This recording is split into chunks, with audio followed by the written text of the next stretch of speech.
Audio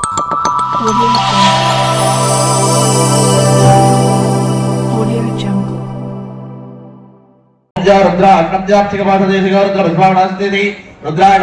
வணக்கம். காலை முரசு செய்திகள். கடலூர் மாவட்டம் நெய்வேலி மேல்பாப்பனப்பட்டு கிராமத்தில் எழுந்தருளி இருக்கும் ஸ்ரீ பிடாரி அம்மன் ஆலயத்தில் மகா கும்பாபிஷேக விழா நடைபெற்றது.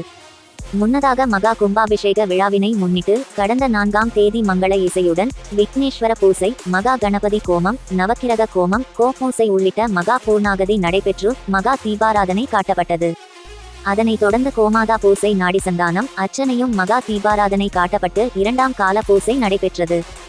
அதனைத் தொடர்ந்து இன்று காலை சிறப்பு பூசையுடன் துவங்கிய கும்பாபிஷேக விழா மகா பூர்ணாகதி, மகா தீபாராதனை காட்டப்பட்டு சிவாச்சாரியார்கள் வேதமந்திரங்கள் முழங்க புனித நீர் எடுத்து செல்லப்பட்டு ஸ்ரீ பிடாரி அம்மன் மற்றும் பரிவார மூர்த்தி கலசங்களுக்கு புனித நீர் ஊற்றப்பட்டு மகா கும்பாபிஷேகம் நடைபெற்றது.